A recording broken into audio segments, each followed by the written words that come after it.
Така. И от другата страна? Ами от тази не мога вече, защото тук е заглушката, което е... Болта изглежда добре. Ами, принципно да, само не знае вече тук как стои леглото, не може да се установи където дава привода. Ами, до тук мисля, че... Нещо ще искаше. Не разбрах. Нещо тук по Савака още допълнително. Не, значи приключваме огледа на основен дънен изпускател в кулата на кота 169. След уплътняването се вижда, че Савака е добре. Сега искам да се обърнеш и да погледнеш точно зад гърба ти основен дънен входящ Савак. Добре, значи тръгвам от дясната страна. Слизам на дъното. Така. Там колко е площадката? Каква е денивелацията? Ами... около 50 см, значи имам хубаво да заснемеш тук, виж, има обрушване. Да. По самия атакуващ тръп. Заснема ли се това? Да. Така. Това е един вид енергогасител. Да. Той затова е обрушен заради струята, силната струя. Ами, по принцип да. Значи състоянието му е износен, но мисля, че е нормално за времето. Да. Така. Тук вече е някаква ниша от бетона. Значи тук долу на дъното намирам някакво желязо, може би от арматурата. Да. Така. Намирам парче винкел. Така. Второ желязо. Арматура е това, не е толкова силно казано желязо, но... Ето. Тук. Значи, сложи ги някъде, където няма да ги увлече и да влязат в тръбопровода. Нека да са долу. Добре. Значи долу под това, в тази ниша съм ги сложил. Точно така. Така, добре. Ако трябва, ще ги извадим после, да е проблем. Ще ги извадим, да. Така. Значи снимам долу дъното на това парчето от нашия неща.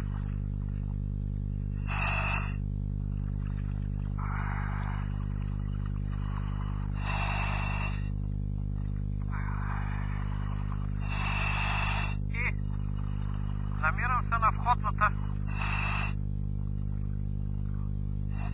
отвор.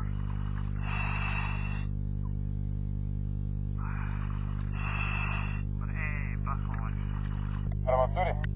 Да, и то много остри. Гледай да не се закачиш на тях. Така, намирам се на входа, където каза на този. Това са скъсани уплътнения, които висят, нали? Да. Това е скъсано уплътнение отдолу, в долната част. Значи от средата към дясния край. Да, това е града, върху която е легнал Савака, така ли?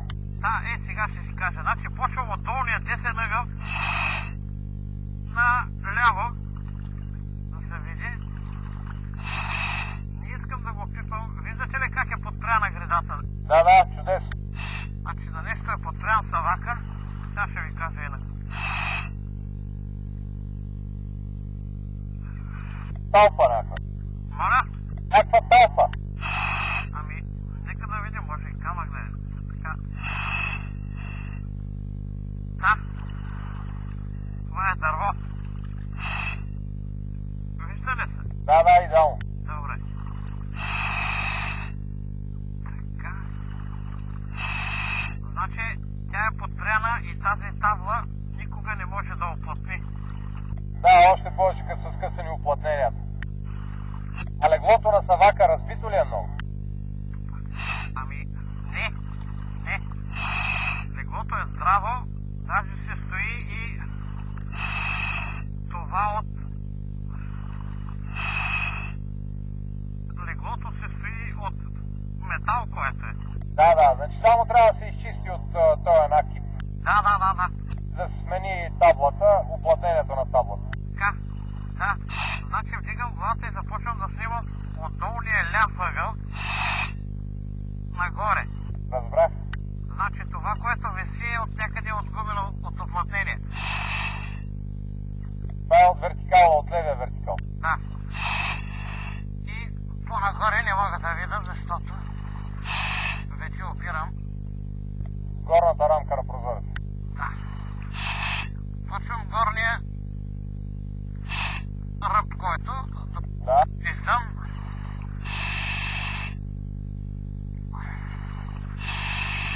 Ами, горе-долу това е таблата. Може би няма никакви износки да гледам.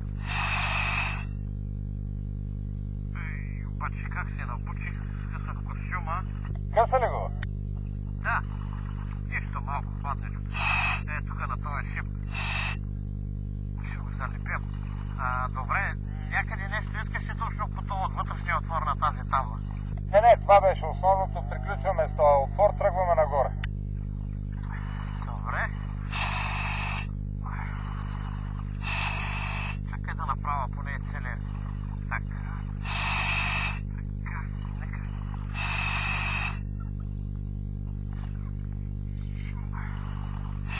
Така, още едно парче метал намирам. Ще го сложа при другото, където. Така. Тук има някакъв водач, който стои в небитието. Самичък. Самосиндикален. От някъде е паднал. Да, това е сигурно основен редуктор. Да, ето го водач с другия водач. Аз мисля, че тези неща трябва да се изкарат. Да, добре. Ами, докато съм на тази дълбочина, ако съм... После. Продължаваме с огледа, сложи го в нишата. Добре.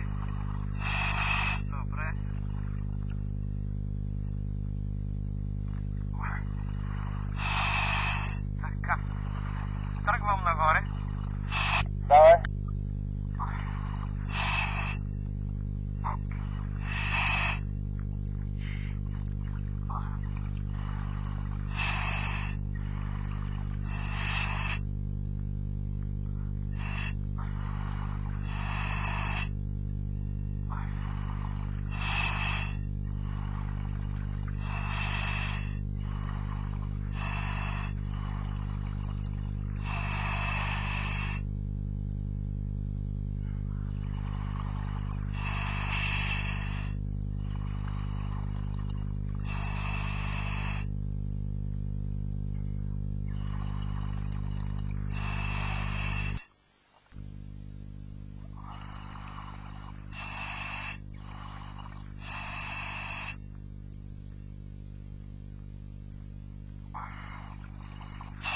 Поглеждай се за таблата за другия прозорец с топли води.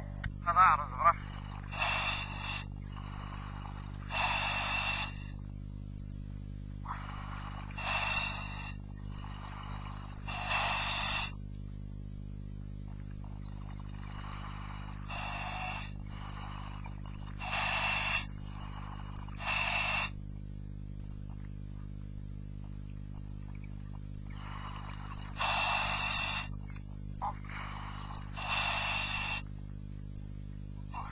Какво става?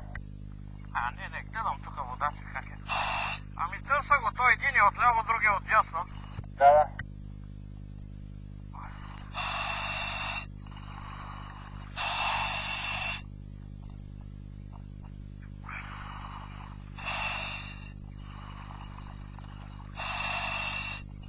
Значи, пипайки и такова, значи вътрешността на кулата не се усещат някакви по-сериозни изменения, така по самата бетонова конструкция. Като гръбавини и падане на мазилка.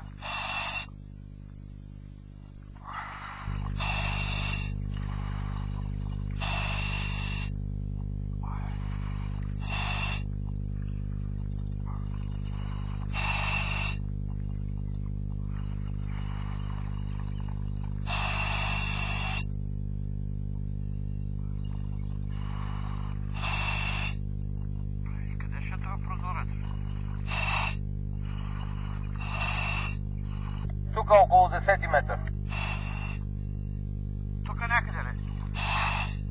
Я мачо да уверя малко да задържи на пъв навръв. Така, да не пропадна.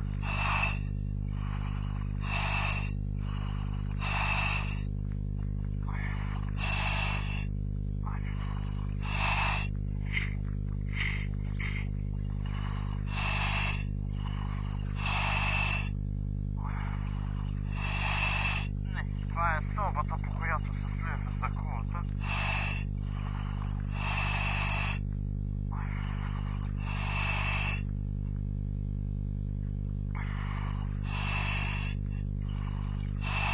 Добре. Ами тръгвам нагоре, тук го няма. Добре, леко нагоре. През 1 метър търси.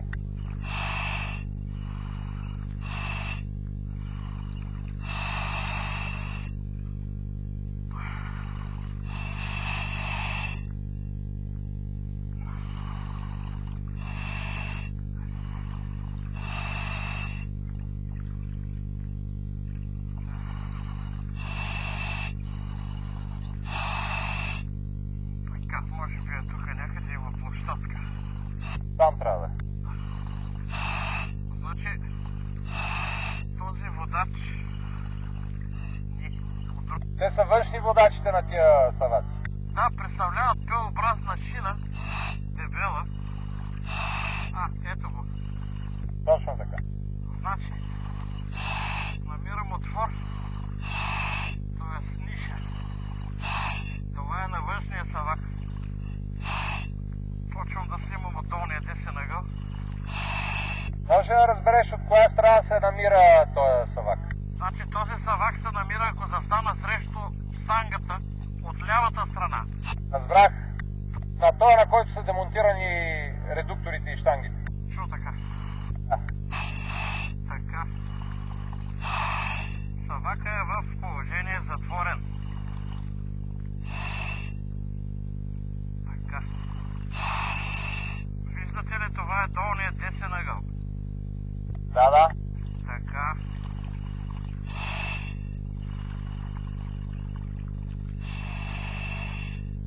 Ляво. Значи видимо не стърчи някакво уплътнение да е паднало. Тук обаче вече се замъчи от мехурите. Добре, вижда се. Да.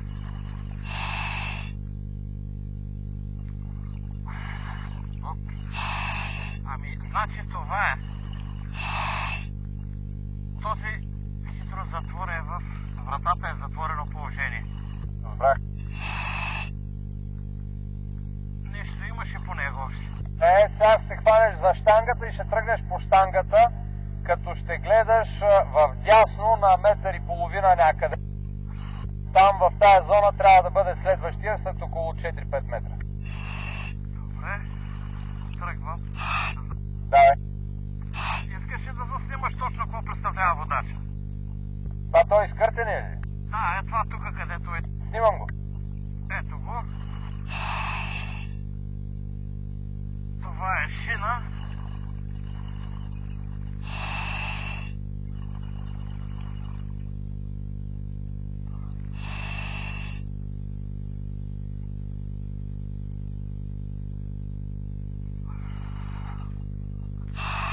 Хванато за бетона. Да, добре, продължавай да търсиш